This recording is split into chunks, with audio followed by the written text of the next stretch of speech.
You walk into a room you've never been in, and you stop, because you have been here. You know what's behind you without turning. You know what the person beside you is about to say. 10 seconds and it's gone, and you call it déjà vu. Everyone has a theory for it, a glitch, a crossed wire. They're wrong. And that flash where you knew what was coming? Your brain wrote it afterwards, not the familiarity. That part is real, and we'll get to what's actually causing it. Because it's stranger and better than a glitch. I mean, the premonition. The specific, unshakable sense that for a few seconds there, you could see forward. That you knew what was on the other side of the door, what the next sentence would be, how this was about to go. That is the part of déjà vu nobody can quite let go of. It's the part that makes people wonder about past lives and parallel timelines, and whether the world skipped.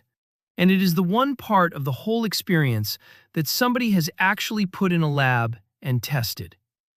About 6 in 10 people say they've had déjà vu at least once. So this isn't a rare event happening to unusual people. It's a normal thing a normal brain does. Which raises an obvious problem for anyone who wants to study it. You can't book it. You can't tell a volunteer to have déjà vu at 2 o'clock on Tuesday while you're recording. It arrives when it arrives. It lasts a few seconds. And by the time anyone thinks to write it down, it's over.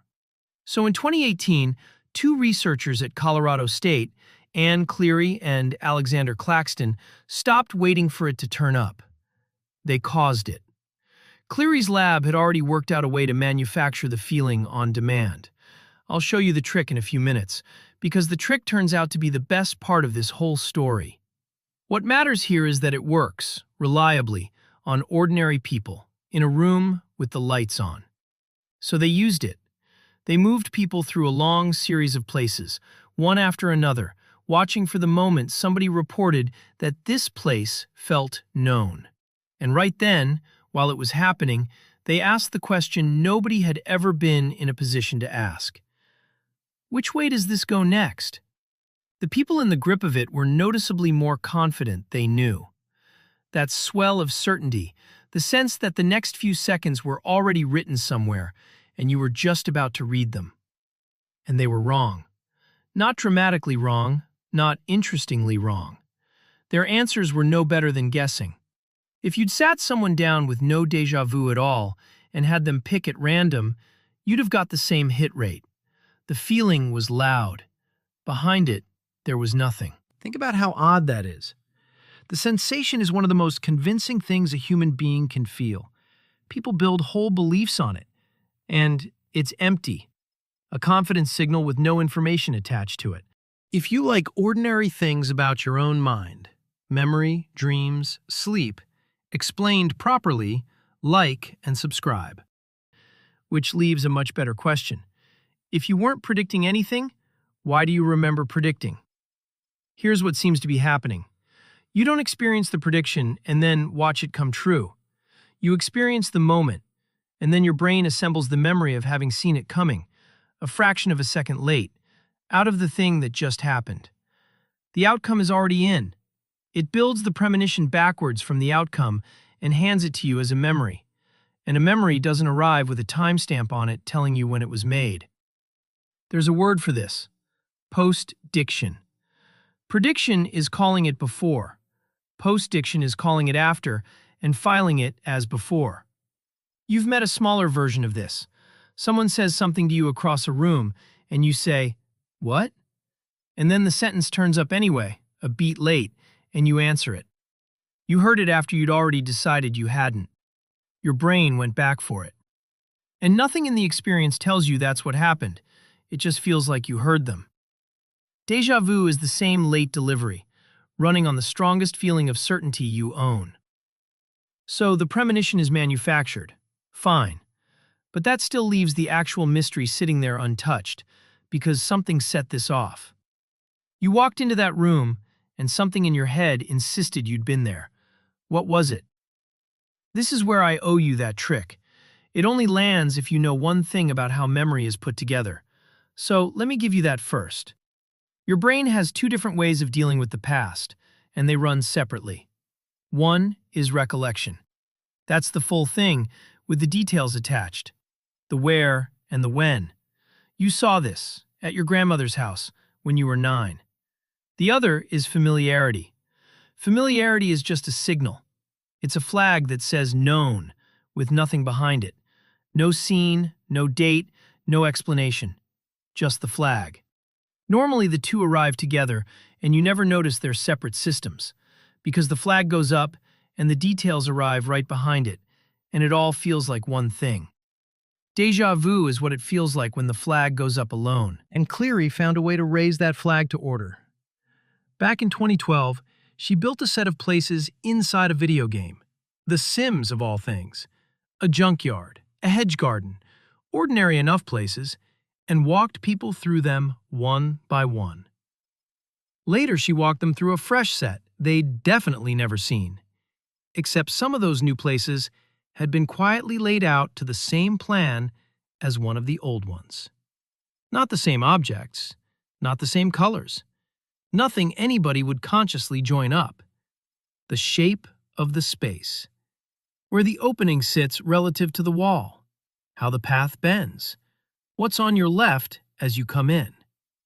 That was enough. People reported déjà vu in those places more often, and the giveaway is when. It happened in the cases where they could not bring the matching place to mind. The flag fires correctly, because on some level, the room really does match something in there. The thing it matches just never surfaces. You get the signal without the source. You already know exactly how this feels, because it happens to you with words. Somebody's name, right there, you can almost taste it, and it will not come. That's the familiarity system firing with nothing behind it. Déjà vu is tip of the tongue for an entire room, which is a good enough answer on its own. But it isn't the interesting one, because it stops one step short. Think about what has to happen for you to notice any of this. A familiarity signal fires. It says, you know this place. And some other part of you goes, no, I don't. I have never been here in my life. That contradiction doesn't resolve itself quietly. There's machinery in the front of your brain whose whole job is auditing your own memories, checking whether the things that feel true are true, catching the mismatches before they turn into false beliefs. It's the reason you don't walk around convinced of things that never happened. And when a familiarity signal comes in with nothing to back it up, that machinery flags it. Déjà vu is the flag. That eerie 10 seconds isn't your brain malfunctioning. It's your brain catching itself. You are feeling the error check run. Somewhere in there, a false signal got raised, and the part of you that fact-checks your own memory said no, that's not right. And the strange doubled feeling you get, the sense that something is wrong with the moment, is what that correction feels like from the inside. Nothing broke. Something worked.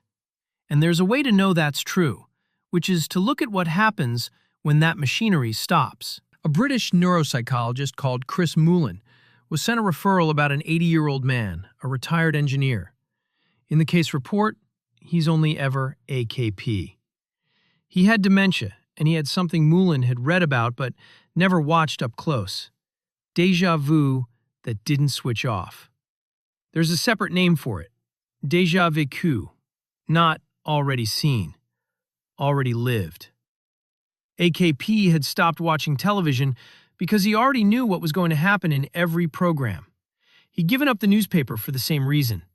On his daily walk, he'd complain with real irritation that it was the same bird in the same tree again. When he met Moulin, he could tell him the times and the places of their previous meetings in detail.